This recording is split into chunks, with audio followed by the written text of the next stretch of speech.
వేల వందనాలు, స్తుతులు, స్తోత్రాలు చెల్లిస్తున్నాను. ఈ సాయంకాల సమయంలో మీ సన్నిధికి చేరి మీ వాక్యాన్ని వినేటువంటి కృపను మాకు అనుగ్రహించారు. అందుని బట్టి స్తోత్రాలు.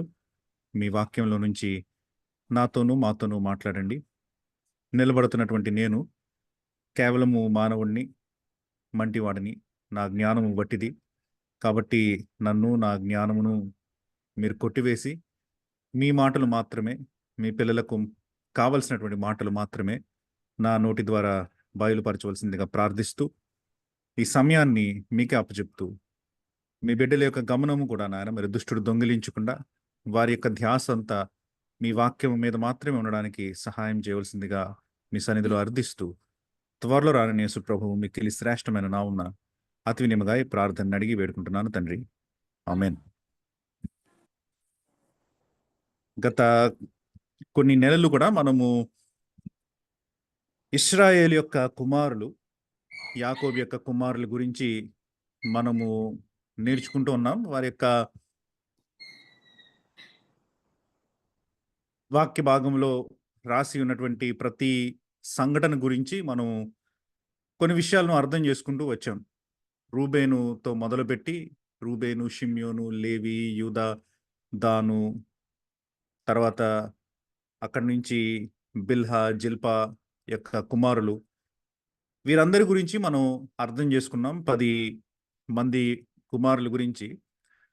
ఈరోజు బహుశా ఆది కాండానికి సంబంధించి ప్రాముఖ్యమైనటువంటి ఒక క్యారెక్టర్ ఈ 12 మంది కుమారులలో యోసేపు. అతని యొక్క జీవితాన్ని మనం అర్థం చేసుకోవడానికి, ఎందుకు యోసేపు పరిశుద్ధ గ్రంథంలో అంత ముఖ్యమైనటువంటి భాగాన్ని పోషిస్తున్నాడు అన్నటువంటి విషయాన్ని తెలుసుకోవడానికి ప్రారంభిద్దాం. యోసేపు గురించి మనకి ప్రస్తావన 30వ అధ్యాయంలో మొదలైనప్పటికీ యోసేపు యొక్క చరిత్ర పరిశుద్ధ గ్రంథంలో 37వ అధ్యాయం నుంచి 50వ అధ్యాయం దాకా ఉంది. కాబట్టి ఒక వారంలో యోసేపు యొక్క జీవితాన్ని పరిశుద్ధ గ్రంథంలో లిఖించినట్లు మనం అర్థం చేసుకోవడం కుదరదు. కాబట్టి బహుశా వచ్చేటువంటి 4 లేదా 5 నెలలు మనం యోసేపు యొక్క జీవితంలో ఇశ్రాయేలీలు ఐగుప్తులోనికి ప్రవేశించినటువంటి ఆ యొక్క నేపథ్యంలో మనం గడుపుతాం. కాబట్టి ఇది కొంచెం దీర్ఘంగా ఉంటుంది. దానికోసం సిద్ధపడండి. యోసేపు యొక్క పుట్టుక మనకి ఆదికాండము 30వ అధ్యాయము 24వ వచనంలో ప్రస్తావించబడింది. మరియు ఆమె, అంటే అక్కడ రాహేలు గురించి మాట్లాడుతూ, యెహోవా మరి యొక్క కుమారుని నాకు దయచేయునుగాక అనుకుని అతనికి యోసేపు అను పేరు పెట్టెను అన్నటువంటి ప్రస్తావన మనకి వస్తుంది 23వ అధ్యాయంలో. అప్పుడు ఆమె గర్భవతి అయి కుమారుని కని దేవుడు నా నింద తొలగించను అనుకునేను. యోసేపు అన్నటువంటి ఈ పదానికి అర్థం ఏంటంటే, దాని యొక్క రూట్ వర్డ్, మూల మాట ఏంటంటే హెబ్రీ భాషలో నుంచి వచ్చినటువంటి మాట కలుపుట అన్నటువంటి అర్థం అనమాట. టు యాడ్ అన్నటువంటి అర్థాన్ని ఇస్తుంది అనమాట. అయితే ఈ యోసేపు అన్నటువంటి పేరుకి స్టార్టింగ్లో కనుక మీరు గమనించారంటే యో అన్న పదం వస్తుంది అనమాట. ఇది యెహోవాలో ఉన్నటువంటి యో అన్నటువంటి పదంతో సంబంధించినటువంటి పదం అని చాలా మంది అంటూ ఉంటారు. కాబట్టి యోసేపు యొక్క యాక్చువల్ లిటరల్ మీనింగ్ ఏంటంటే గాడ్ విల్ యాడ్, దేవుడు జత చేస్తాడు, దేవుడు కలుపుతాడు అన్నటువంటి అర్థాన్ని ఇస్తుంది అని అంటారనమాట. అందుకనే బహుశా యోసేపు గురించి మాట్లాడుతూ యాకోబు ఆయన ఒక్కొక్కరిని ఆశీర్వదిస్తా ఉన్నప్పుడు 49వ అధ్యాయంలో అక్కడ అంటాడు, యోసేపు ఫలించెడి కొమ్మ అని అంటాడు అనమాట. అంటే యోసేపు ఎదిగేటువంటి, లేకపోతే విస్తరించేటువంటి, యాడ్ చేసేటువంటి, కలుపుకునేటువంటి, ఫలించడం అంటే కలుపుతా ఉండడం కదా. కాబట్టి he's a branch that multiplies అని అన్నట్టు మాట్లాడతాడనమాట. తను ప్రారంభ దీవెన వచనం అనమాట, యోసేపు ఫలించెడి కొమ్మ అని అంటాడు. కాబట్టి యోసేపు యొక్క అర్థము గాడ్ విల్ యాడ్. ఈ లేయా, రాహేలు యొక్క పేర్లు పెట్టేటువంటి పద్ధతిని గనక మనం చూస్తే ఎంతో ముచ్చటేస్తుంది. ఎందుకంటే they were always looking towards the future. వాళ్ళు భవిష్యత్తులోనికి చూస్తూ, నిరీక్షిస్తూ, దేవుని మీద ఆధారపడుతూ వాళ్ళు ఈ పేర్లు పెడుతున్నారనమాట. అందుకనే ఇక్కడ రాహేలు కూడా చక్కటి పేరుని భవిష్యత్తులోనికి చూస్తూ అంటా ఉందన్నమాట. మరి ఒక కుమారుని నాకు దయచేయును గాక. అంటే నాకున్నటువంటి ఈ కుమారుడికి దేవుడు ఇంకొక కుమారుడిని కలుపుతాడు. God will add one more అని అంటుందన్నమాట. కాబట్టి with hope they are looking toward the future. ఇది వీళ్ళిద్దరి క్యారెక్టరిస్టిక్స్‌లో మనం చాలా చక్కగా చూడొచ్చు. లేయా కూడా తను పిల్లల్ని కంటా ఉన్నప్పుడు, తాను పేర్లు పెడతా ఉన్నప్పుడు, భవిష్యత్తు గురించి ఆలోచిస్తూ, భవిష్యత్తులో మంచి విషయాలు జరుగుతాయని హోప్ చేస్తూ, ఆమె తన బిడ్డలకు పేర్లు పెట్టినట్లు మనం చూడగలుగుతున్నాం. రూబేను అని పేరు పెట్టింది. ఏవ 29వ అధ్యాయం 32వ వచనంలో గనుక చూస్తే. ఎందుకు ఆ పేరు పెట్టింది? యెహోవా నా శ్రమ చూచి ఉన్నాడు గనుక నా పెనిమిటి నన్ను ప్రేమించును గదా అని అనుకుంటుంది. అంటే భవిష్యత్తులోనికి చూస్తూ అంటుందన్నమాట. షిమ్యోను అని పేరు పెట్టింది. ఎందుకు? ఆహ్, యాహ్, షిమ్యోన్ అన్నటువంటి పేరుకి బహుశా ఫ్యూచర్ కానోటేషన్ లేదనుకుంటా. అంటే దేవుడు నేను ద్వేషింపబడితిని అన్నటువంటి సంగతిని చూసి యెహోవా నా ప్రార్థన విన్నాడు కదా అని అన్నట్టు పేరు పెట్టిందనమాట. ఇలాగా మనం చూసుకుంటూ వెళ్తే ఇప్పుడు ఈసారి నుంచి నేను యెహోవాను స్తుతిస్తాను అని అనుకుంటూ మరలా ఫ్యూచర్‌గా ఆలోచిస్తూ యూదా అని పేరు పెట్టింది. ఇలాగా ఆమె యొక్క క్యారెక్టర్‌ని చూస్తా ఉన్నప్పుడు, ఆమె పేర్లు పెట్టినటువంటి విధానాన్ని చూస్తూ ఉన్నప్పుడు యాంటిసిపేట్ చేస్తూ, భవిష్యత్తులోనికి చూస్తూ పేర్లు పెడుతున్నట్లు మనం చూడగలుగుతున్నాం. ఈవెన్ ఇక్కడ రాహేలు కూడా అదే పద్ధతిని ఫాలో అవుతుంది. అందుకనే అంటుంది, దేవుడు ఇంకొకళ్ళని నాకు జతపరుస్తాడు. దేవుడు ఇంకొకళ్ళని కలుపుతాడు. అందుకనే ఈ బిడ్డ యోసేపు అన్నటువంటి పేరుని పెట్టిందనమాట. చాలా మంది క్రైస్తవులకు నీకు బైబిల్‌లో నుంచి ఎక్కువ ఇష్టము ఎవరు అని మనం అడిగామంటే ఖచ్చితంగా టాప్ 3 క్యారెక్టర్స్‌లో యోసేపు ఉంటాడు. చాలా మంది క్రైస్తవుల్లో. అంత పాపులారిటీకి పాపులర్ ఫిగర్ అనమాట. అబ్రహాము, ఇస్సాకు, యాకోబు చాలా మందికి పాపులర్ ఫిగర్‌లు కాదు. సాధారణంగా పౌలు, దావీదు, యోసేపు ఈ ముగ్గురు ఉంటారనమాట ఎక్కువగా. పాపులర్ ఫేవరెట్ క్యారెక్టరిస్టిక్స్ అండి క్యారెక్టర్స్ అంటే బైబిల్‌లో నుంచి. కాబట్టి యోసేపు మంచి పేరుని, గుణాన్ని కలిగినటువంటి వ్యక్తి అని మనకు అక్కడి నుంచే అర్థమవుతోంది. అసలు యోసేపు పుట్టడంతోనే ఆయన ఒక ఇంపాక్ట్‌ని క్రియేట్ చేశాడు. హి వాస్ ఎ చేంజ్ క్యాటలిస్ట్ అని పిలుస్తాం అన్నమాట కొంతమందిని చూసినప్పుడు. వాళ్ళు వారి యొక్క పరిసర ప్రాంతాల్లో గాని, సమాజంలో గాని, కుటుంబాల్లో గాని మార్పును తీసుకొనొస్తారనమాట. మార్పును తీసుకొనొచ్చేటువంటి వ్యక్తులు అన్నట్టు మనం వారికి వారిని అనుకోవచ్చు. అలాంటి వ్యక్తులలో యోసేపు ఒకడనమాట. He was a change catalyst. ఎందుకంటున్నాను? 24వ వచనంలో యోసేపు పుట్టాడు. 30వ అధ్యాయం 24వ వచనంలో. వెంటనే ఏం జరిగిందో చూడండి. 25వ వచనంలో రాహేలు యోసేపును కనిన తరువాత యాకోబు లాబానుతో నన్ను పంపివేయుము. నా చోటికి నీ నా దేశమునకు నువ్వు వెళ్ళుదును. For the very first time 14 ఏళ్ళు గడిచిపోయాయి. 14 ఏళ్ళు దాస్యత్వం చేస్తూ ఉన్నాడు. యోసేపు ఎలా పుట్టాడు? 14 ఏళ్ళు ఎలా నిండాయి? మొట్టమొదటి మాట ఏమని అంటున్నాడంటే, నేను నా ఇంటికి తిరిగి వెళ్ళిపోతా. సెండ్ మీ బ్యాక్ అని అంటున్నాడనమాట. యోసేపు కరెక్ట్‌గా ఆ జంక్చర్‌లో పుట్టాడనమాట. అంటే 14 ఏళ్ల దాస్యత్వం నిండిపోతున్నటువంటి ఆ సమయంలో కరెక్ట్‌గా పుట్టాడనమాట. టైమింగ్ చూడండి. అందుకనే 14 ఇయర్స్ నా బాధ్యత నేను తీర్చేసుకున్నాను. నీ పిల్లలిద్దరి కోసమని నేను దాస్యం చేసేసాను నీకు, సేవ చేసేసాను నీకు. ఒక రూపాయి జీతం కూడా తీసుకోకుండా. కాబట్టి ఇక నుంచి నువ్వు నన్ను పంపేయి. సెండ్ మీ బ్యాక్ అని అంటున్నాడన్నమాట. కాబట్టి యోసేపు ఇలా పుట్టడంతోనే ఒక మార్పు కలిగిందనమాట. యాకోబు యొక్క సిట్యుయేషన్‌లో 14 సంవత్సరాలు నిండిపోయాయి. 14 సంవత్సరాలు నిండిపోవడమే కాకుండా ఇప్పుడు యాకోబుకి ఇంటికి వెళ్ళిపోవాలి అన్నటువంటి ఆశ కూడా కలిగినట్లు మనం చూస్తున్నాం. ఏ బిడ్డ అయితే పద్దనరాములో ఉన్నటువంటి యాకోబుని కనానుకి పంపించడానికని ఒక రకమైనటువంటి సిట్యుయేషన్‌ని క్రియేట్ చేశాడో, అదే బిడ్డ కొన్ని సంవత్సరాలైన తర్వాత కనానులో ఉన్నటువంటి తండ్రిని ఐగుప్తుకు తీసుకొని వెళ్ళడానికి కూడా పరిస్థితులను సృష్టిస్తాడనమాట. కాబట్టి ఇది ఒక రకంగా చెప్పాలంటే ముంగుర్తుగా మనకి కనిపిస్తుందనమాట. ముందు జరగబోయేటువంటి విషయాలకి ముందే ఇండికేషన్ ఇస్తుందనమాట. యాకోబు అయితే ఇక్కడ పద్దనరాములో లాబాను దగ్గర సేవ చేస్తూ, దాస్యం చేస్తూ ఉన్నటువంటి ఈ యాకోబు స్వేచ్ఛతోటి తిరిగి తన దేశానికి వెళ్ళిపోవాలని ఆశపడ్డాడో, అదే యాకోబు ఇప్పుడు కొంతకాలమైన తర్వాత ఇదే యోసేపు కోసమని తనకు స్వేచ్ఛా జీవితాన్ని వదులుకొని ఐగుప్తుకు వెళ్ళిపోవడానికి సిద్ధపడతాడు అన్నటువంటి విషయాన్ని మనం ఇక్కడ నుంచి అర్థం చేసుకోవచ్చు అనమాట. మనకి సూచాయిగా ఇక్కడ తెలుపుతున్నట్లు మనం చూడొచ్చు. యోసేపు యొక్క జీవితాన్ని గనక మనం జాగ్రత్తగా గమనించామంటే, ఈ జీవితాన్ని 3 భాగాలుగా విభజించొచ్చు. మొట్టమొదటి భాగం ఏంటంటే ద బిట్రేడ్ సన్. మొట్టమొదటి భాగం మోసం చేయబడినటువంటి కుమారుడు. అది ద బిట్రేడ్ సన్, లేకపోతే ద బిట్రేడ్ బ్రదర్ అని అనుకోండి. మోసం చేయబడినటువంటి సహోదరుడు. రెండవ భాగం ఏంటంటే ద రాంగ్డ్ స్లేవ్. తప్పు చేయబడినటువంటి దాసుడు అని పేరు పెట్టుకోవచ్చు. The wronged slave. మూడవ భాగంలో ఏంటంటే ద వైజ్ ప్రిన్స్. జ్ఞానం కలిగినటువంటి రాజు అని మనం పేరు పెట్టుకోవచ్చు అనమాట. ద బిట్రేడ్ సన్ ఎలా అయితే తన స్వంత ప్రాంతం నుంచి, తన చక్కటి ఎన్వైరన్మెంట్ నుంచి, చక్కటి ప్రదేశము నుంచి ఎలా అయితే దాస్యత్వంలోనికి అమ్మబడ్డాడో, ద బిట్రేడ్ సన్, ఆ సీక్వెన్స్ ఆఫ్ ఈవెంట్స్ని మనం అర్థం చేసుకోవచ్చు అనమాట. ఆ సంఘటనలను మనకు తెలిపేటువంటి ఆ భాగము ద బిట్రేడ్ సన్ 37వ అధ్యాయంలో కనిపిస్తుంది.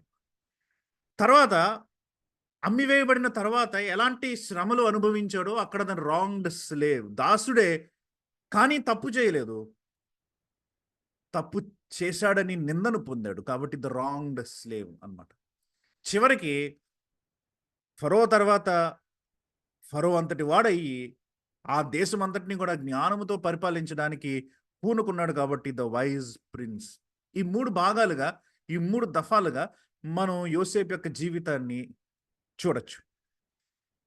విచిత్రం ఏంటంటే పరిశుద్ధ గ్రంథం చాలా జాగ్రత్తను తీసుకుంటది ఒక విషయంలో. ఏ విషయంలో అంటే ఈ 3 భాగాలలో కూడా యోసేపు యొక్క తత్వం కానీ, యోసేపు యొక్క బుద్ధి కానీ మారలేదు. యోసేపు చంచలుడుగా తన స్వభావాలకి తన యొక్క పరిస్థితులకు బట్టి తన స్వభావాన్ని మార్చుకునేటువంటి వ్యక్తిగా కనిపించడు అన్నటువంటి విషయాన్ని పరిశుద్ధ గ్రంథం మనకి ఈ 3 ఈ సంఘటనలలో కూడా చూపిస్తుంది అన్నమాట. ఆ విషయాల్ని కూడా మనం యోసేపు యొక్క జీవితం ధ్యానిస్తున్న కొలది మనం అర్థం చేసుకోవడానికి ప్రయత్నం చేద్దాం. The Bible takes great care to explain these things to us. అలా చెప్తున్నానని చెప్పి యోసేపు క్యారెక్టర్ ఏదో తప్పు లేనటువంటి క్యారెక్టర్ అని అనుకోవద్దు సుమి. చాలామంది యోసేపుని యేసుప్రభుతో కంపేర్ చేసేసేటువంటి తొందరలో యోసేపు జీవితంలో కూడా ఏ పొరపాట్లు లేవు అని అన్నట్టు చూస్తూ ఉంటారనమాట. అది కూడా తప్పే. యోసేపు జీవితంలో క్యారెక్టర్లో ఫ్లాల్స్ అంటే తప్పులేమీ లేకపోలే. యోసేపు కూడా మిగతా పితరులు లాగే తప్పులతోటి కూడినటువంటి వ్యక్తి. ఆ జీవితాన్ని మనం చదువుతున్న కొలది, యోసేపు యొక్క జీవితాన్ని అర్థం చేసుకుంటున్న కొలది ఎక్కడెక్కడ ఏ ఏ విషయాల్లో పొరపాటు చేశాడో, ఏ ఏ విషయాల్లో కొన్ని సార్లు వేయవలసిన అడుగు వేయకుండా కొంచెం పక్కకి తప్పి అడుగులు వేశాడో దానిని కూడా మనం గమనిద్దాం. యోసేపు యొక్క జీవితంలో కొన్ని క్వశ్చన్స్ ఉన్నాయి, కొన్ని ప్రశ్నలు ఉన్నాయి. కానీ తన పితరులలాగా పొరపాట్లు చేశాడు. అట్ ద సేమ్ టైం తన పితరులలాగా యోసేపు ఎలాంటి వాడంటే చరిత్రను మార్చి వేసేటువంటి గుణం కలిగినటువంటి వ్యక్తి అనమాట. He was a pivotal point in the plan of God. దేవుని యొక్క ప్రణాళికలో ఒక ముఖ్యమైనటువంటి పాత్రను పోషించినటువంటి వ్యక్తి. పాత్రధారి, సూత్రధారి అని కూడా మనం అనుకోవచ్చు. అబ్రహాముని బట్టి మనం జ్ఞాపకం చేసుకుంటే, అబ్రహాముని కనుక మనం జ్ఞాపకం చేసుకుంటే వీళ్ళకి మనం టైటిల్స్ పెట్టుకుందాం, పేర్లు పెట్టుకోవచ్చు వీళ్ళకి. అబ్రహాము ఊరు అన్నటువంటి దేశంలో నుంచి మొట్టమొదటిగా బయటకు పిలువబడినటువంటి వ్యక్తి కాబట్టి దేవుని యొక్క ప్రణాళికకి ప్రారంభమయ్యాడు అనమాట. దేవుడు తన ప్లాన్ చేస్తూ మొట్టమొదటిగా అబ్రహాముతో ప్రారంభించాడు. ఒక వ్యక్తిని నేను ఎన్నుకుంటా, ఊరు అన్నటువంటి దేశంలో నుంచి ఒక వ్యక్తిని నేను బయటకు తీసుకొని వస్తా. కాబట్టి ఈ విశ్వాసులకు తండ్రి, ఆ తర్వాత ఇశ్రాయేలు దేశమునకు లేకపోతే హెబ్రీలకు ఒక రకంగా చెప్పాలంటే తండ్రి లాంటి క్యారెక్టర్ కలిగినటువంటి ఈ తండ్రి, he was the father who was called out. The father called out. బయటకు పిలువబడినటువంటి తండ్రి ఎవరు? అబ్రహాం. ఈ అబ్రహాం గారికి 2 పిల్లలు పుడితే దేవుడేమో లేదు నేను ఒక్కడనే ఎన్నుకుంటా, నేను వాగ్దానం ఇచ్చి నేను నీకు ఇచ్చినది ఒక్కడే ఒక కుమారుడు, వాడి పేరు ఇస్సాకు, ఇష్మాయేలు కాదు. ఇష్మాయేలు నువ్వు కష్టపడి సంపాదించుకున్నావేమో, దానిలో నా హస్తం లేదు, కేవలం ఇస్సాకు మాత్రమే నీ బిడ్డ. నేను వాగ్దానం చేసి నీకు ఇచ్చినటువంటి వాగ్దాన పుత్రుడు ఇస్సాకు. కాబట్టి ఇస్సాకు వాగ్దానము చేయబడినటువంటి కుమారుడు అనమాట. The son promised. The father called out, the son promised.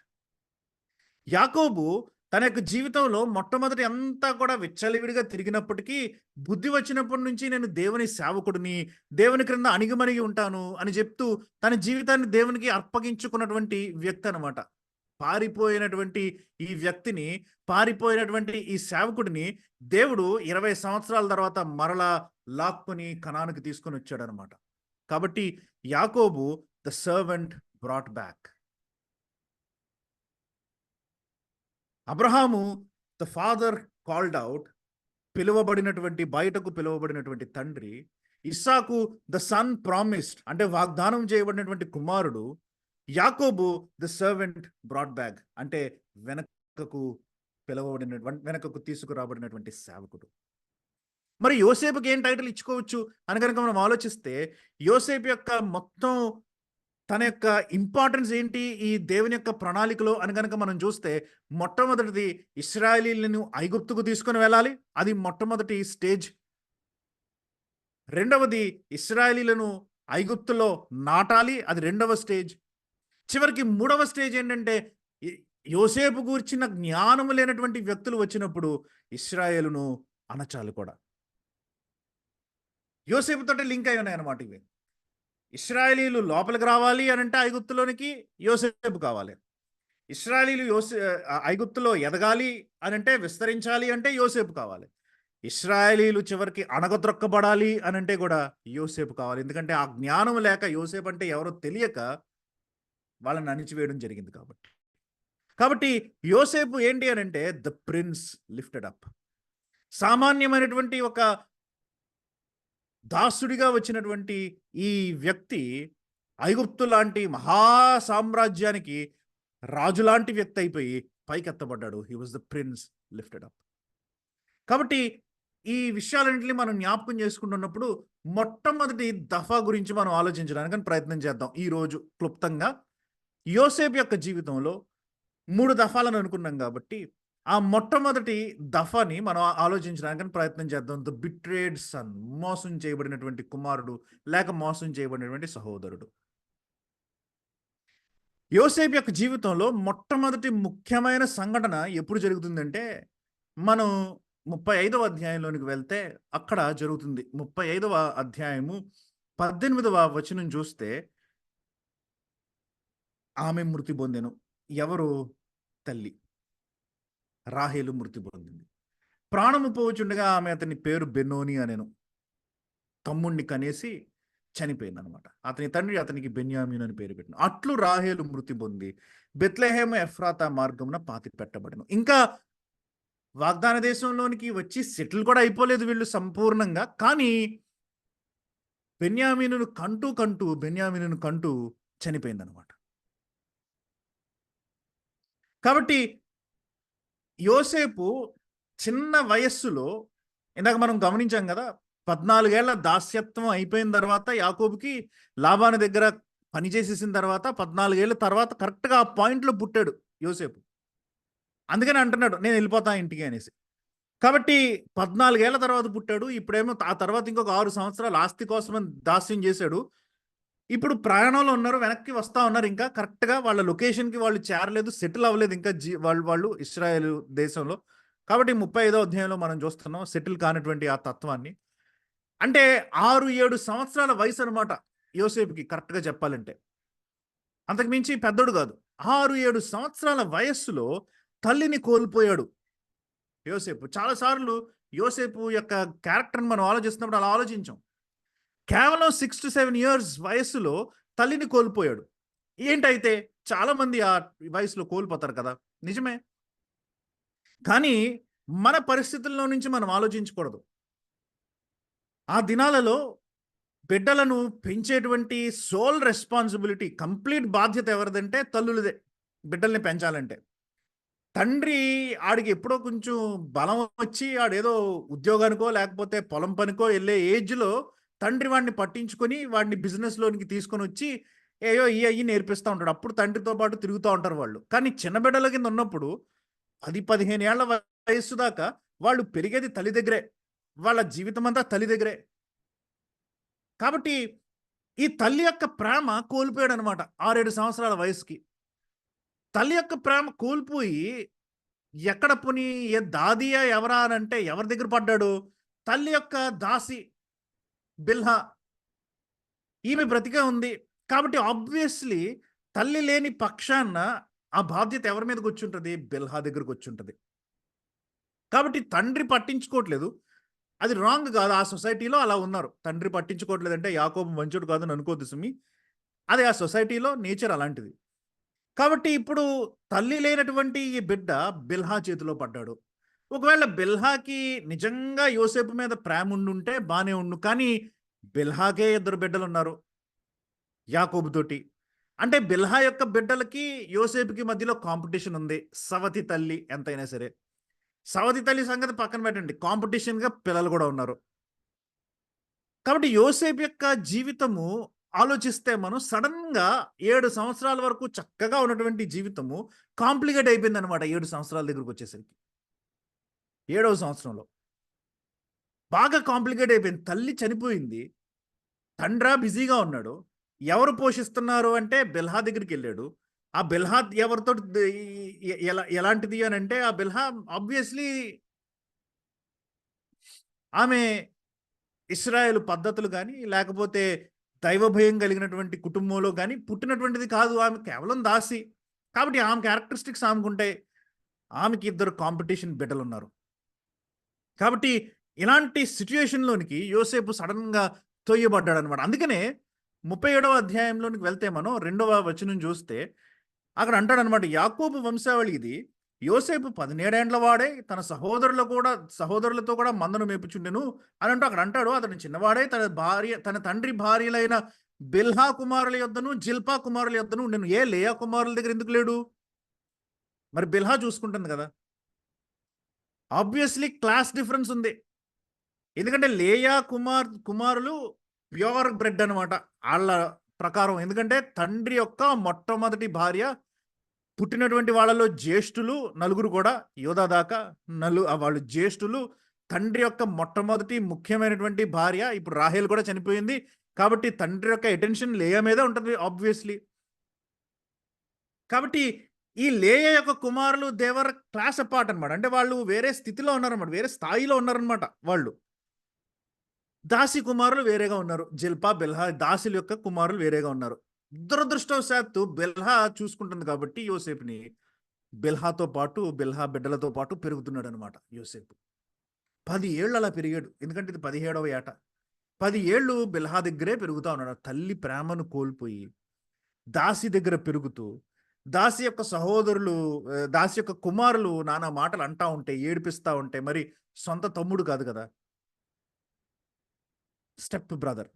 కాబట్టి నానా మాటలంటూ ఉంటే పాపం అలా పెరుగుతా ఉన్నాడనమాట యోసేపు. యోసేపు యొక్క జీవితాన్ని మనం ఆ కోణం నుంచి చూడడం అలవాటు చేసుకోవాలి. 17 సంవత్సరాల దాకా యోసేపుకి ఏ బాధ లేదు అని అనుకునే వాళ్ళున్నారు. కాదు సుమి. యోసేపుకి బాధలున్నాయి. అందుకనే ఈ జిల్పా, బిల్హా కుమారుల దగ్గర పెరుగుతా ఉన్నాడనమాట. అది యోసేపు యొక్క క్యారెక్టర్‌లోనికి మనకొక ఇన్‌సైట్ ఇస్తది. సాధారణంగా ఇలా తల్లి కోల్పోయి బాధాకరమైనటువంటి పరిస్థితుల్లో పెరుగుతున్నటువంటి బిడ్డలు సరిగ్గా పెరగరు. యోసేపు అలాంటోడు కాదు. యోసేపుకి వీళ్ళందరికన్నా he had a tighter sense of good and evil. ఈ మంచి, చెడ్డ అన్నటువంటి ఈ విషయం ఉంది చూసారా? యోసేపుకి చాలా స్ట్రాంగ్‌గా తెలుసనమాట చిన్నప్పటి నుంచి. బాగా తెలిసినోడనమాట.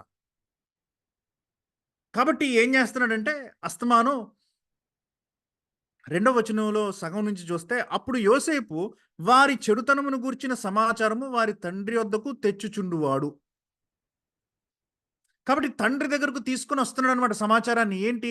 ఈ బిల్హా కుమారులు, ఈ జిల్పా కుమారులు, దాసి యొక్క కుమారులు ఏమైనా తప్పులు చేస్తా ఉంటే, ఏమైనా పొరపాట్లు చేస్తా ఉంటే, ఏమైనా పాపాలు చేస్తా ఉంటే, మరి ఏం చేస్తున్నారో మనకు తెలీదు గానీ, వాళ్ళ గురించినటువంటి సమాచారము తెస్తా ఉండేవాడనమాట. చాలా పాజిటివ్‌గా రాసాడిక్కడ. కానీ హెబ్రీ భాషలో గనక మనం చూస్తే వాళ్ళ గురించినటువంటి చెడు సమాచారం తీసుకొని వస్తా ఉండేవాడని రాస్తారనమాట. కాబట్టి చాలామంది కామెంటేటర్స్ ఇక్కడ తల పీక్కుంటూ ఉంటారు. ఏంటి? యోసేపు కరెక్ట్ చేస్తున్నాడా? లేకపోతే చాడీలు చెప్తున్నాడా? హెబ్రీ భాషలో అయితే మనకు అర్థం కాదు. చాడీలు చెప్తున్నాడని అనుకునే వాళ్ళు కొంతమంది ఉన్నారు. ఏమోలే తెలీదు, యోసేపు క్యారెక్టర్‌ని బట్టి చాడీలు చెప్పే తత్వం కాదేమో అని అనుకునేవాళ్ళు కొంతమంది ఉన్నారు. ఏది మనకు తెలీదు. కానీ వాళ్ళ గూర్చినటువంటి సమాచారం మాత్రం తెస్తా ఉన్నాడనమాట. ఇది ఇంపార్టెంట్ అవుతది మనకి. తర్వాత అర్థం చేసుకోవాలి. కొన్ని కొన్ని విషయాలు అర్థం చేసుకోవడానికి ఈ మాట ఇంపార్టెంట్, అండర్‌లైన్ చేసుకోవాలి.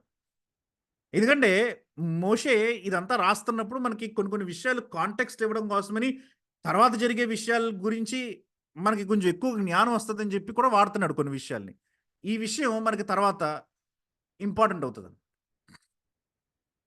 ఎందుకు సహోదరులకి యోసేపంటే పడట్లేదు అని అనడానికి మొట్టమొదటి కారణం ఏంటంటే, వాళ్ళకున్నటువంటి మంచి చెడుల విచక్షణ జ్ఞానం కన్నా ఈయనకి ఎక్కువుందనమాట మంచి చెడ్డల విచక్షణ జ్ఞానం.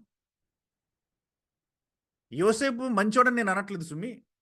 చెడ్డోడని కూడా నేను అనట్లేదు. నేనేమంటున్నానంటే యోసేపుకి మంచి చెడ్డల విచక్షణ జ్ఞానం ఎక్కువగా ఉంది వీళ్ళకన్నా.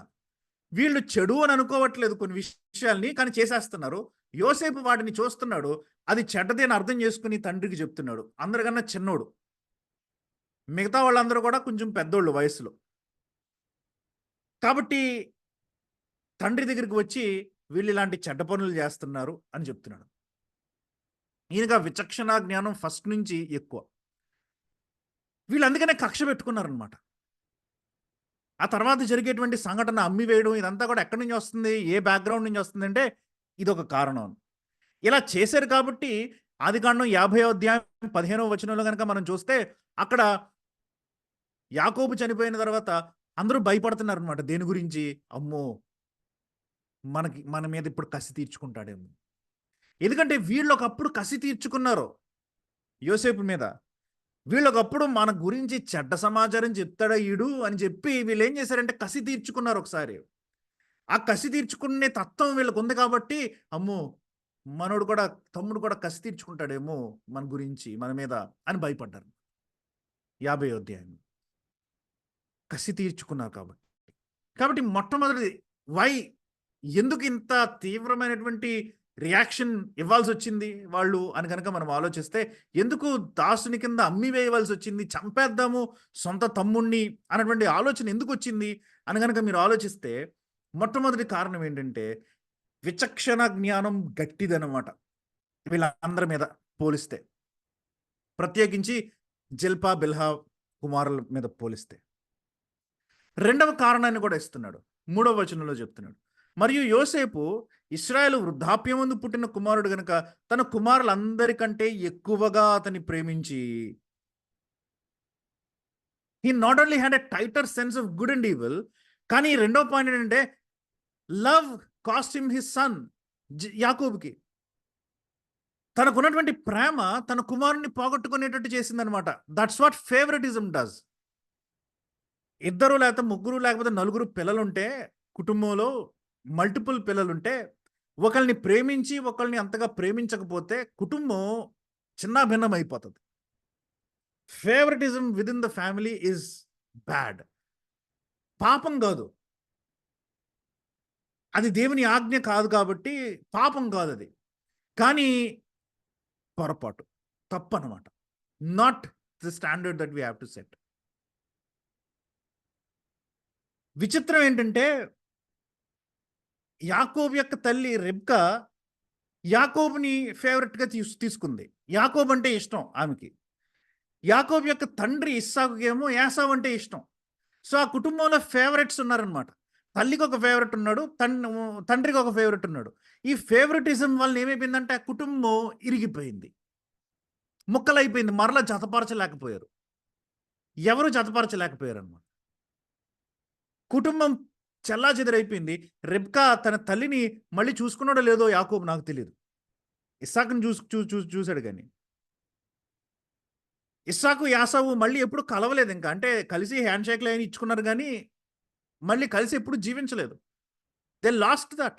వాళ్ళకి పోయిందది. ఆ ప్రేమ లేదు ఇంక వాళ్ళ మధ్యలో. ఎందుకంటే ద పేరెంట్స్ ప్లేడ్ ఫేవరెట్స్. పెద్దోళ్ళంటే ఇష్టం, చిన్నోళ్ళంటే ఇష్టం, కష్టంలో పుట్టినోళ్ళంటే ఇష్టం, సంతోషంలో పుట్టినోళ్ళంటే ఇష్టం, తెల్లగా ఉన్నారని ఇష్టం, నల్లగా ఉన్నారని ఇష్టం, చదువుతున్నారని ఇష్టం, బుద్ధిగా ఉంటారని ఇష్టం. రకరకాల క్యారెక్టరిస్టిక్స్ బట్టి మనం ఇష్టపడతాం కొంతమంది పిల్లల్ని. కానీ ఎప్పుడైతే ఒకళ్ళ మీద ప్రేమ పెరిగిపోయి ఇంకొకళ్ళ మీద ప్రేమ తగ్గిపోద్దో ఆ కుటుంబం చిన్నాభిన్నం అయిపోయేటువంటి సిచ్యుయేషన్లోకి వెళ్ళిపోద్ది.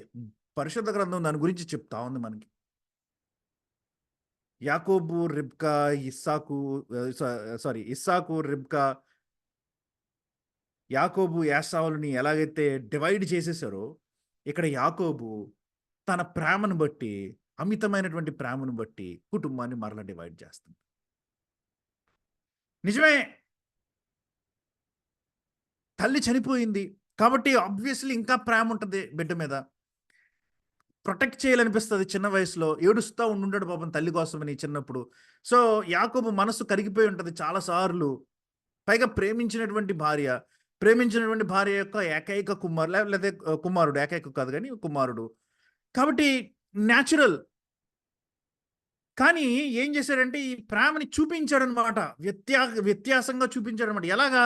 అతన్ని ప్రేమించి అతని కొరకు విచిత్రమైన నిలువుటంగి కుట్టించను.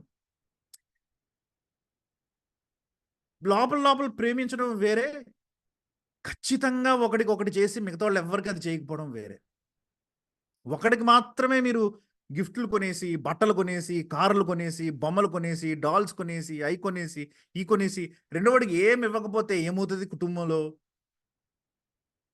యాకోబు అంతగా ప్రేమించేశాడు కాబట్టి మిగతా విషయాలకి బ్లైండ్ అయిపోయి, మిగతా విషయాలు కనిపించక ఈయన ఏం చేశాడంటే ఒక విచిత్రమైనటువంటి అంగీని ఇచ్చేశాడు అనమాట. చేసి ఉండకపోవాల్సింది అలా, కొంచెం ఆలోచించాల్సింది దీర్ఘంగా. కాబట్టి 4వ వచనం, అతని సహోదరులు తమ తండ్రి అతనిని తమ అందరికంటే ఎక్కువగా ప్రేమించడం చూచినప్పుడు వారు అతని మీద పగబట్టి అతనిని క్షేమ సమాచారమైనను అడగలేకపోయేరి. ఎరా బాగున్నావా అని కూడా అడగలేకపోతున్నారంట. అంటే చూసిన వెంటనే అలా చూసుకుంటే వెళ్ళిపోతున్నారు అనమాట, అంతే. మాటలాడలేకపోతున్నారు. ఫేవరెటిజం ఎలా కుటుంబాన్ని విడదీసేసిందో చూడండి. బిల్హా కుమారులు, జిల్పా కుమారులు ఏమో ఈ అస్తమానం మన గురించి మన విషయాలన్నీ తీసుకెళ్ళి నాన్నకి చెప్తున్నాడు రా అని పగబట్టారు.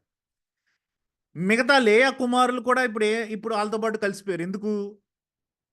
ఓ మంచి అంగీని కుట్టించాడు నాన్న, ఈడు చూడు ఎలా వేసుకుని తిరుగుతున్నాడు, అది మాకు లేదు, మాకు కుట్టించలేదు, మేమంటే అసలు ఇష్టం లేదు నాన్నకి, ఈడంటేనే ఇష్టం, ఎప్పుడు చూసినా నాన్న దగ్గరే ఉంటాడు, ఇంకా రకరకాలైన మొదలవుతాయి అనమాట అక్కడి నుంచి. కాబట్టి రెండవ కారణం అయిపోయింది అనమాట. జిల్పా బిల్హా కుమారుల ద్వేషం ఇప్పుడు మిగతా సహోదరుల ద్వేషం కింద కూడా మారిపోయింది. యాకోబు గారు ఏం తక్కువ, యోసేపు గారు ఏం తక్కువ తినలే. యోసేపు ఏం చేస్తున్నాడో చూడండి. 5వ వచనం, యోసేపు ఒక కలకని తన సహోదరులతో అది తెలియజెప్పగా వారు అతని మీద మరి పగబట్టిరి అని చెప్తున్నారు.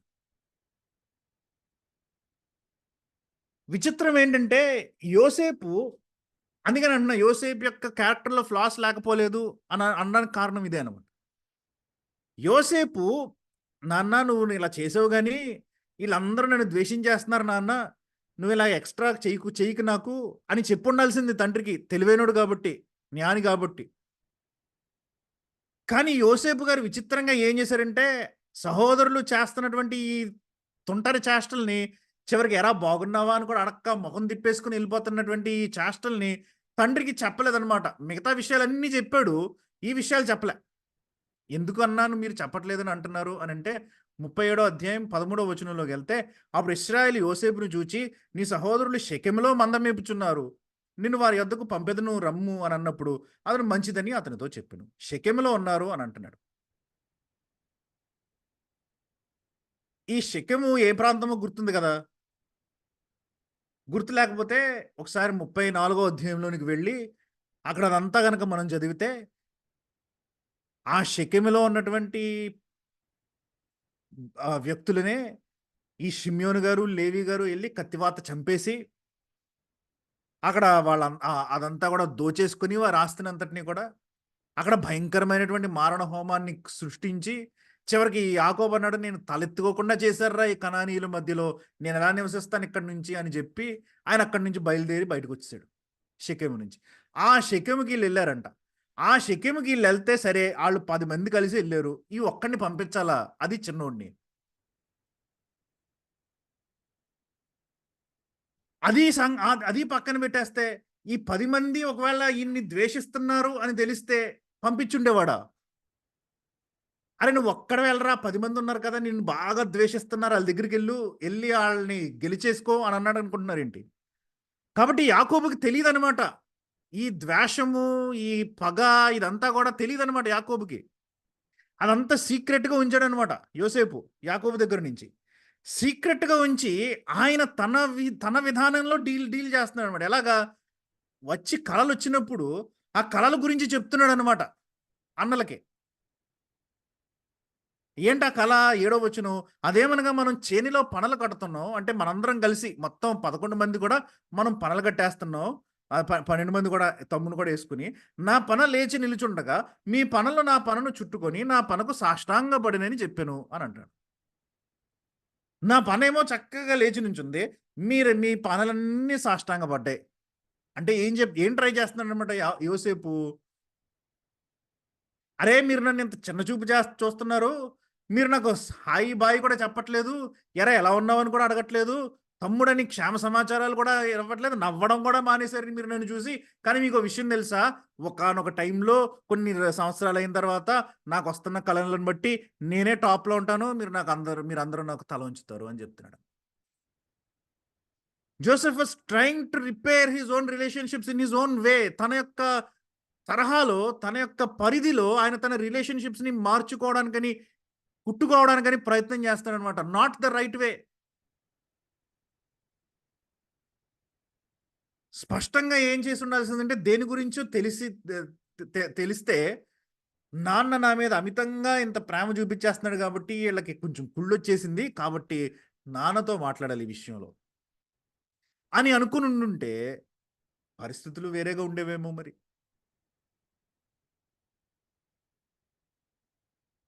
పైగా 40వ అధ్యాయంలోకి మీరు వెళ్ళినప్పుడు అక్కడ పానదాయకుల అధిపతి, భక్ష్యదాయకుల అధిపతి వీళ్ళందరూ అక్కడ చెరసాలలో ఉన్నప్పుడు, ఆ తర్వాత ఫరో దగ్గరికి వెళ్ళినప్పుడు ఈ కళల యొక్క భావాలు చెప్పడం ఇదంతా దేవుడికి సంబంధించింది అనేసి దేవుడికి ఘనతనిచ్చాడక్కడ. ఇక్కడ అసలు దేవుడు అనేటువంటి ప్రస్తావన తీసుకురావట్లేదన్నమాట. ఇంటర్ప్రెట్ చేస్తున్నాడు. చెప్తున్నాడు మీరందరూ నాకు తల ఉంచుతారని చెప్పి. అమాయకుడని అనుకోద్దు సుమి. తలొంచుతారని చెప్తున్నాడు. కానీ దేవుడిని తీసుకొని రావట్లేదన్నమాట పిక్చర్‌లోకి. ఎందుకంటే తన స్వంత బలం మీద చేయడానికని ప్రయత్నం. ఇది మొత్తం అందరితోటొచ్చిన సమస్య. అబ్రహాము, ఇస్సాకు, యాకోబు మొత్తం పితరులందరి దగ్గర నుంచి వచ్చినటువంటి సమస్య. ఇన్‌ఫాక్ట్ అందుకనే అంటామన్నమాట. The Bible is the book of failing people. మనం హీరోస్ ఆఫ్ ఫెయిత్ అబ్బా! విశ్వాస వీరులు అనేసి మనం గ్రాండ్ పేర్లు పెడతాం గానీ, నిజానికి అసల బయట నుంచి చూస్తా ఉంటే ఈళ్ళందరిని కనుక మనం చూస్తా ఉంటే, ఈళ్ళు ఓడిపోతున్నటువంటి, బలహీనమైనటువంటి, ఏమి చేతకానటువంటి వ్యక్తులనమాట. వీళ్ళని దేవుడు కదలుస్తున్నాడు. అది అసలు the Bible story. Bible story, Bible కథ అన్నటువంటిది, బైబిల్ సంఘటనలు అనేటువంటి ఏదో సూపర్ పవర్స్ కలిగినటువంటి వ్యక్తుల గురించి, బలమైనటువంటి మనుషుల గురించి, అద్భుతమైనటువంటి మనుషుల గురించి చెప్పట్లేదు. ఓడిపోతున్నటువంటి, పగిలిపోయినటువంటి, నలిగిపోయినటువంటి, చేతకానటువంటి వ్యక్తులు దేవుని చేతిలో పడితే ఎలా ఉంటారని చెప్తదనమాట Bible story. That is the only thing about Bible. అందుకనే మీరు అబ్రహాముని తీసుకోండి, పడిపోయాడు, ఓడిపోయాడు. దేవుడు మరలా కట్టాడు అబ్రహాం. ఇస్సాకుని తీసుకోండి, ఓడిపోయాడు, మరలా కట్టాడు. యాకోబుని తీసుకోండి, అసలు ప్రారంభం నుంచే ఓటమి అసలు ఆయనకి. దేవుడు మరలా కట్టాడు. It's not the story of man at all. మనిషి యొక్క కథ కాదు, మనిషి యొక్క విషయాలు కాదు పరిశుద్ధ గ్రంథంలో రాసి ఉన్నాయి. దేవుని గురించి. మనిషి దేవుని చేతిలో పడితే, మనిషిని దేవుడు వాడుకోవడం మొదలు పెడితే, నువ్వు ఎంత నలిగిపోయినా, నువ్వెంత పడిపోయినా, నువ్వెంత చేతకానుడివైనా సరే దేవుడు నిన్ను వెలిగించేస్తాడు. దేవుడు నిన్ను వాడుకుంటాడు. దేవుడు నిన్ను హీరోగా చేస్తాడు. యోసేపు ప్రయత్నం చేస్తాడనమాట. తనంతట తానే ప్రయత్నం చేస్తున్నాడు. అరే! మీరు నాకు లక్ష్యం చేయరా? మీరు నన్ను లక్ష్యం చేయరా? నాకు హాయి కూడా చెప్పరా? నాకు తమ్ముడిని కదా! సొంత తమ్ముడినని కూడా మీరు నన్ను చూడరా? నేను చెప్తాను చూడండి. నాకు ఎలాంటి కలలొస్తున్నాయో తెలుసా? నాకు ఎలాంటి కలలొస్తున్నాయంటే మీ పనులన్నీ చూడండి. ఒకానొక రోజు నా పన ముందు తలదించాల్సిందే. అందుకని అన్నారనమాట 8వ వచనంలో, సహోదరులు నువ్వు నిశ్చయంగా మమ్మల్ని ఏలేదువా, మా మీద నువ్వు అధికారిగా నొగుదువా అని అతనితో చెప్పి, అతని కళ్ళను బట్టి, అతని మాటలను బట్టి అతని మీద మరింత పగబట్టి యోసేపు అనుకున్నాడు, ఒరే ఈడేదో గొప్పోడైపోయేటట్టున్నాడు రా, వీడికి అన్ని ఇలాంటి కళ్ళు వస్తున్నాయి, దేవుడు ఏదో చేస్తాడేమో వీడితోటి, గొప్పోడైపోయేటట్టున్నాడు, ఈయన వదిలేయడం బెటర్ మనం అని అనుకోలే. వీళ్ళకి ఇంకా కక్ష పట్టేసింది అనమాట. ఇంకా కక్ష పెట్టేసుకున్నాను. అది జరగలేదని చెప్పి ఇప్పుడు ఏం చేస్తున్నాడు, అన్నల దగ్గరికి మాత్రం వెళ్లకుండా ఏం చేశాడంటే 9వ వచనంలో అతడు ఇంకొక కల కని అతని సహోదరులకు తెలియజేసి, ఇదిగో నేను మరి ఒక కల కంటిని, అందులో సూర్యచంద్రులను 11 నక్షత్రములను నాకు సాష్టాంగపడినని చెప్పాను. అతడు తన తండ్రితోనూ తన సహోదరులతోనూ అది తెలియజెప్పినప్పుడు అతడు అతనితో, నీవు కనిన ఈ కల ఏమిటి, నేను నీ తల్లియు నీ సహోదరులు నిశ్చయంగా వచ్చి నీకు సాష్టాంగపడుదుమా అని అతను గద్దించను. ఎవరనుకుంటున్నారు ఈ తల్లి? యోసేపుకి తల్లి లేదు, రాహేల్ కాదు, లేయా. అందుకని ఇంకా కక్ష వచ్చేసిందనమాట. ఎరా మా అమ్మ నీకు సాష్టాంగ పడుతుందా, రాహేల్ సాష్టాంగ పడితే పర్లేదు, పెద్ద పెద్ద పట్టించుకుని ఉండేవాళ్ళు కాదు.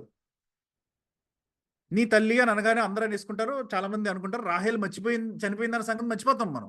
రాహేల్ని పెట్టుకుంటాం అనమాట పిక్చర్, యోసేపు తల్లి రాహేల్ కదా అని ఆమె వచ్చేస్తుంది మైండ్లోకి. కానీ ఇక్కడ తల్లి ఎవరంటే లేయా, రాహేల్ లేదు, చనిపోయింది. నీవు నీ తల్లి అంటే నేను లేయా మేమిద్దరం కూడా నీకు సాష్టాంగ పడతామా అని ప్రశ్నిస్తున్నాడు అనమాట యాకోబు. లేయా సాష్టాంగ పడడం అంటే మరి ఎంత, మరి లేయా పిల్లలకి ఎలా ఉంటుంది? కాబట్టి యోసేపు ఏం చేస్తున్నాడంటే, ఏం ప్రయత్నం చేస్తున్నాడు, తన స్వంతగా ఈ పరిస్థితిలో నుంచి బయటకు రావడానికని ప్రయత్నం చేస్తున్నాడు అనమాట. స్వంత ప్రయత్నాలు ఎప్పుడు కూడా తగవు. ఇలాంటి పరిస్థితులు మనం డీల్ చేయవలసినటువంటి విధానంలో డీల్ చేయాలి. 11వ వచనం, అతని సహోదరులు అతని యందు అసూయపడిరి. ద్వేషం వచ్చేసింది. ఇప్పుడు ద్వేషం కాస్త ఏమైపోయిందంటే అసూయలోనికి మారిపోయింది.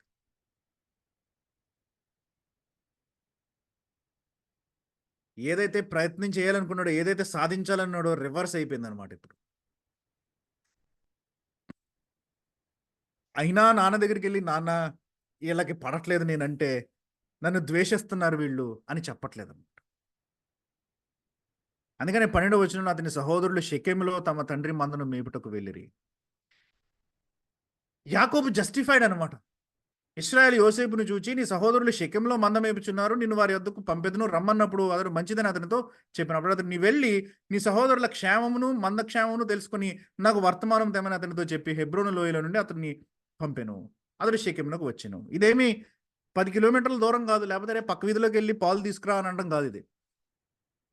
అఫ్కోర్స్ ఈయనకి 17 ఏళ్ళు, మరీ చిన్నపిల్లడు కాదు, 17 ఏళ్ళు. కానీ అంత దూరం పంపిస్తున్నాడు. అది ఎక్కడికి? షెకెముకు పంపిస్తున్నాడు అనమాట. ఈ షెకెములో చుట్టుపక్కల ఉన్నటువంటి షెకెము చుట్టుపక్కల ఉన్నటువంటి వ్యక్తులందరికీ ఆ మారణ హోమము, ఆ భయంకరమైనటువంటి ఆ యొక్క ఆ రాత్రి వాళ్ళు మర్చిపోలేరు. వాళ్ళు ఇప్పుడు కూడా చుట్టుపక్కల ఉన్నటువంటి వ్యక్తులు ఎంతమందినో తగలబెట్టుంటారు, ఎంతమందినో పూజ చేసి ఉంటారు ఆ రోజు. ఊరంతటిని కూడా చంపేశారు కదా మరి. అదే ప్రాంతానికి సహోదరులు వెళ్ళారు. వాళ్ళంటే వెళ్ళారు. బహుశా వాళ్ళ దగ్గర బోలెడంత మంది సేవకులు ఉన్నారు. వీళ్ళు 10 మంది కాబట్టి కలిసి కొంచెం బలము, ధైర్యము ఇది ఉంది కాబట్టి వెళ్ళారు. ఈయనేమో ఒక్కడే బయలుదేరాడు అనమాట. మేబీ తోడిచ్చుంటాడు ఒకళ్ళనో ఇద్దరినో, కానీ ఈయన ఒక్కడే బయలుదేరాడు. అది ప్రేమించినటువంటి కుమారుడు. యాకోబు చేసినటువంటి ఇంకొక పొరపాటు అనమాట ఇది. కొంచెం ఆలోచించలేకపోయాడు అనమాట. అరే ఇది షెకెము కదా, ఈడెందుకులే పిల్లల్ని పంపించడం కన్నా సేవకులను ఒక ఇద్దరిని పంపిస్తాను. ఎందుకు పంపించలేకపోయాడు? 2వ వచనంలోకి వెళ్ళాలి. ఎందుకు పంపించలేడు సేవకుల్ని అంటే 2వ వచనంలోకి వెళ్తే అక్కడ మనం చూసాం. బెల్హా కుమారులు, జిల్పా కుమారులు వాళ్ళు చేస్తున్నటువంటి చేష్టలన్నీ కూడా వాటి గురించి వర్తమానం తీసుకొని వస్తుంది ఎవరు? యోసేపు. కాబట్టి మంచి అంటే కరెక్ట్ ఇన్ఫర్మేషన్ తీసుకొని వస్తాడనమాట యోసేపు అయితే. యాకోబుకి యోసేపు ఒక ఇన్ఫార్మెంట్ అయిపోయాడు అనమాట. మంచి వర్తమానాన్ని తీసుకొని వస్తాడు. మంచి వర్తమానం అంటే నేను అంటుంది గుడ్ న్యూస్ అని కాదు. మంచి వర్తమానం అంటే కరెక్ట్ ఇన్ఫర్మేషన్ తీసుకొని వస్తాడనమాట. సరి అయినటువంటి వర్తమానం తీసుకొని వస్తాడనమాట. వాళ్ళు తాగుతుంటే నాన్న వాళ్ళు తాగుతున్నారని చెప్తాడు. వాళ్ళు వ్యభిచారం చేస్తుంటే నాన్న వాళ్ళు వ్యభిచారం చేస్తున్నారని చెప్తాడు. వాళ్ళలో ఎవడన్నా చచ్చిపోయాడంటే నాన్న ఎవడో చచ్చిపోయాడని చెప్తాడు. వాళ్ళు ఏదో గుంటలో పడ్డారంటే నాన్న గుంటలో పడ్డారని చెప్తాడనమాట. కరెక్ట్‌గా ఇన్ఫర్మేషన్ ఇస్తారనమాట. అదే సేవకుల్ని పంపించారనుకోండి, సేవకులు పట్టుకున్నారనుకోండి, కనుక్కున్నారనుకోండి వాళ్ళని. వీళ్ళు ఏదో ఎదవ పని చేస్తా ఉంటే, తాగుతా ఉంటే, తందనాలు ఆడుతా ఉంటే, అక్కడ భయంకరమైన పనులన్నీ చేస్తా ఉంటే, సేవకుల్ని కూడా వాళ్ళు కలిపేసుకొని, "రేయ్! మీరు గనక నాన్న దగ్గరికెళ్ళి ఇలాంటి పనులు చేసామని చెప్పామంటే చూడండి ఏమవుద్దో" అని బెదిరిస్తే, సేవకులొచ్చి, "అబ్బాయి ఆళ్ళు చాలా బాగున్నారండి, చాలా బుద్ధిగా ఉన్నారండి" అని చెప్తారన్నమాట ఇన్ఫర్మేషన్. కాబట్టి నాన్నకి నమ్మేటువంటి వ్యక్తి ఎవరైనా ఉన్నారంటే అది యోసేపే. అందుకని యోసేపుని తప్ప ఇంకెవరిని పంపించలేకపోయాడన్నమాట నాన్న. సో, నాన్న వైపు నుంచి కూడా మనం ఆలోచించాలి. యోసేపు తప్ప వేరే ఒక మంచి ఇన్ఫార్మెంట్ ఆయనకి వేరొకళ్ళు దొరకలేదన్నమాట. కాబట్టి ఈ భయంకరమైనటువంటి సిట్యుయేషన్‌లోనికి పడేసాడన్నమాట యాకోబు ఇప్పుడు యోసేపుని. సహోదరుల యొక్క క్షేమమును తెలుసుకొని రమ్మని చెప్పి షెకెముకి పంపిస్తున్నాడు. 15వ వచనం అతడు పొలంలో ఇటు అటు తిరుగుచుండగా పాపం దొరకలేదు. ఏం చేయాలో అర్థం కాలేదు. ఇటు అటు తిరుగుతున్నాడంట. కుర్రోడు కదా! మరీ అంత ఏం చేయాలి? ఎక్కడ ఎవరిని అడగాలి? అన్ని అంత డీటెయిల్స్ తెలియకపోవచ్చు. ఒక మనుష్యుడు అతనిని చూచి "నీవేం వెతుకుచున్నావు?" అని అతన్ని అడిగాను. అందుకు అతడు "నేను నా సహోదరులను వెతుకుచున్నాను. వారెక్కడ మందను మేపుచున్నారో అది దయచేసి నాకు ఎంత రిస్క్‌లో ఉన్నాడో తెలుసా? వీడెవడో మంచోడు కాబట్టి సరిపోయింది. వీడెవడో కొంచెం షెకెముకు సంబంధించిన వ్యక్తుల్లో ఎవడో అయితే దూరపు చుట్టమో లేకపోతే ఎవడో అయితే "అరే! యాకోబు గాడి కొడుకులొచ్చారురా. ఆళ్ళల్లో ఒక్కడు మాత్రం తప్పిపోయినట్టున్నాడు. ఇటు అటు తిరుగుతున్నాడు. పొలంలో ఉన్నాడు. ఇదే బెస్ట్ టైం మనకి కక్ష తీర్చుకోవడం కని" అని అనుకునుండుంటే షెకెములో దేవుని యొక్క ప్రొటెక్షన్ ఉంది కాబట్టి ఇక్కడ దోతానికి వాళ్ళెళ్లారని చెప్పి దోతానికి పంపించాడు.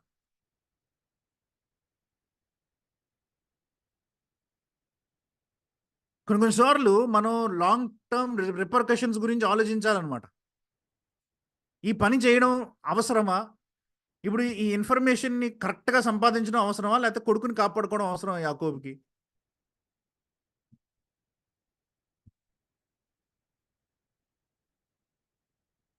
యోసేపు సమాచారం తీసుకొని రారా అని అన్నప్పుడు, నాన్న ఆళ్ళకి నేనంటే ఇష్టం లేదు. నన్ను చూసి మళ్ళీ ఆళ్ళేదో తిడతారో, కొడతారో ఏదో అని ఎప్పుడైనా ఒప్పేది అయ్యుండొచ్చు. యోసేపు కూడా ఏం చేస్తున్నాడంటే ఇన్ఫర్మేషన్ తీసుకొని రమ్మంటే ఇష్టం కదా! ఎళ్ళిపోతున్నాడు. ఇన్ఫర్మేషన్ తీసుకురావడం కోసం.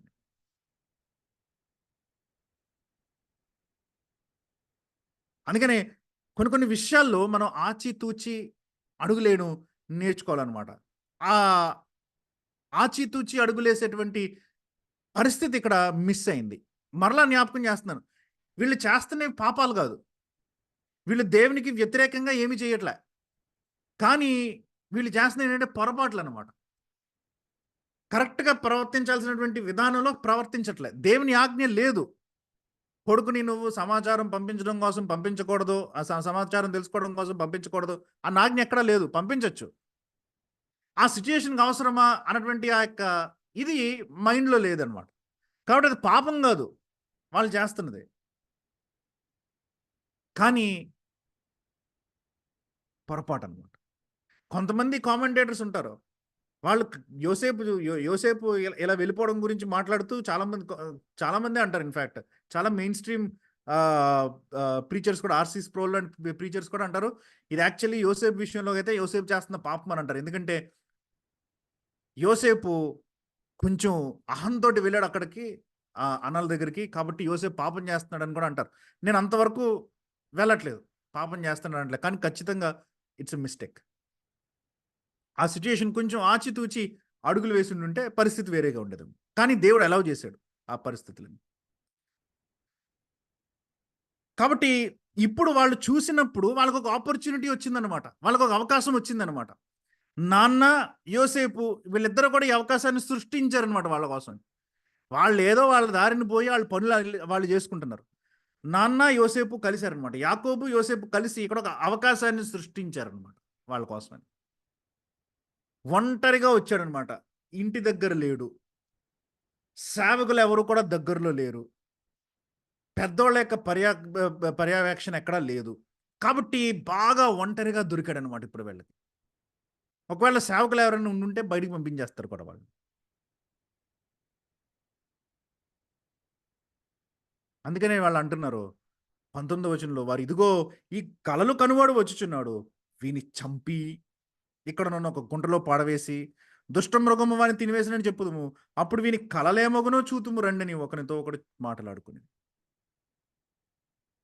సో ఆ కలలు ఎంతగా వీళ్ళ హృదయంలోనికి వెళ్ళిపోయి నాటుకుపోయాయి అంటే, మన సొంత ప్రయత్నాలు కొన్ని సార్లు ఎంత నెగెటివ్ రియాక్షన్స్‌ని క్రియేట్ చేస్తాయంటే, దేవుని మీద ఆధారపడకుండా మనం స్వంతంగా చేస్తున్నవి, సాధారణంగా వాటి యొక్క పర్యవసానాలు చాలా కాలం ఉంటాయి.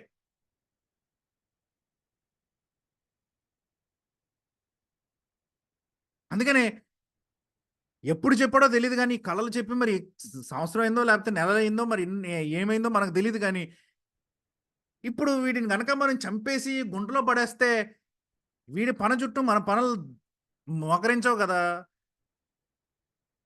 ఈడి చుట్టూ మనందరం సాగిలపడం గదా! ఏమైపోతాయి ఈడి కలలన్నీ అప్పుడు? అది చూద్దాం అనేసి చంపేద్దాం అన్నంత స్టేజ్‌కి వెళ్లారనమాట. ప్రియులారా,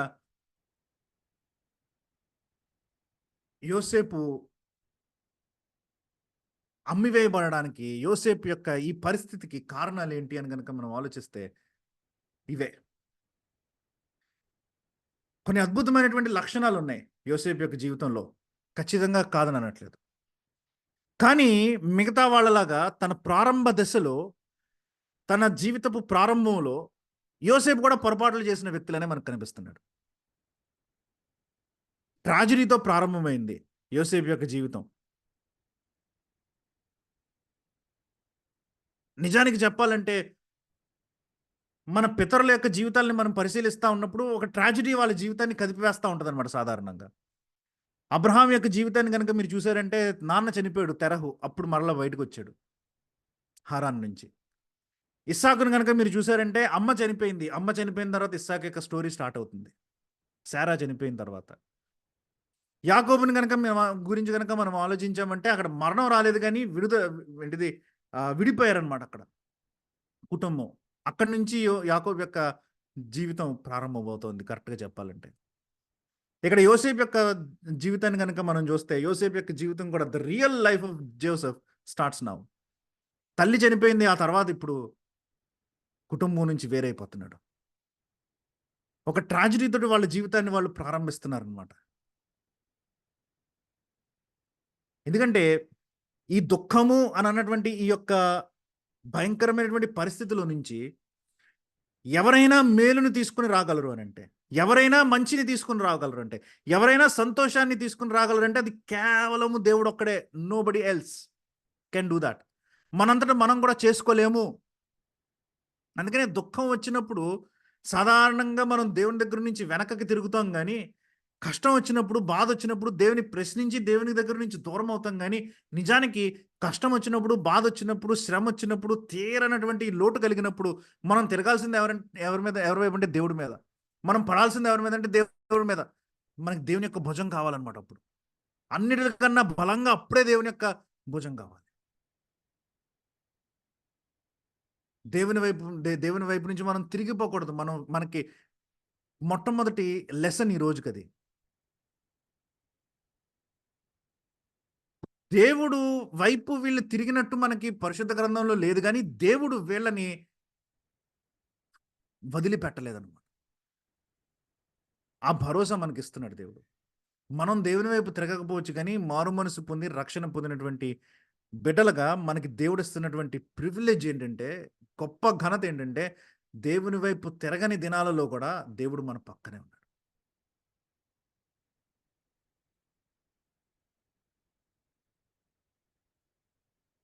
రెండవ విషయం ఏంటంటే, కొన్ని సార్లు ఒకళ్ళని బాగా ప్రేమించి, ఒకళ్ళని తక్కువగా ప్రేమిస్తే, ఆ ప్రేమను మనం గనక వేరేగా చూపిచ్చేస్తా ఉంటే, ఆ రిలేషన్‌షిప్‌లో డిస్టర్బెన్సెస్ ఒస్తాయి. తల్లిదండ్రులు ఇద్దరు బిడ్డల్ని వేరేగా ప్రేమించడం గాని, ఓ నలుగురు, ఐదుగురు మంచి స్నేహితుల మధ్యలో వ్యత్యాసాలు ఉండడం గాని ప్రేమలో, కొన్ని సార్లు రిలేషన్‌షిప్స్‌ని బ్రేక్ చేస్తాయి. కాబట్టి చాలా జాగ్రత్తగా డీల్ చేయాలన్నమాట ఇలాంటి సిట్యుయేషన్స్‌లో. చాలా ఎగ్జాంపుల్స్ ఉన్నాయి పరిశుద్ధ గ్రంథంలో ఇలాంటి పొరపాట్లు జరిగినయి. మనంతట మనమే మనకొచ్చినటువంటి సమస్యల్ని పరిష్కరిద్దామని ప్రయత్నం చేస్తే, అవి మనల్ని ఇంకా లోతులోనికి తీసుకొని వెళ్ళిపోతాయి కానీ ఆ గుంటలో నుంచి పైకి తీసుకొని రావు. యోసేపు చేసినటువంటి పొరపాటది. ఈ రోజుకి ఈ పాఠాలతోటి మనం ముగిద్దాం. వచ్చే నెల ప్రభువు చిత్తమైతే మనం యోసేపు యొక్క రెండవ దఫా ఐగుప్తులోనికి వెళ్ళినటువంటి ఆ యొక్క ప్రయాణాన్ని మనం పరిశీలించడానికని చూద్దాం. ప్రార్థన చేసుకొని ముగిద్దాం. దేవుడు ఈ మాటలను దీవించును గాక. పరిశుద్ధమైనటువంటి మా దేవ, మీ నామమునకు స్తుతులు స్తోత్రాలు. యోసేపు యొక్క జీవితాన్ని అర్థం చేసుకోవడానికి ప్రారంభించాం, అందును బట్టి స్తోత్రాలు. యోసేపు అనేక విషయాల్లో మాలాంటి ఆలోచనలు కలిగిన వాడని మాకు తెలుస్తూ ఉంది.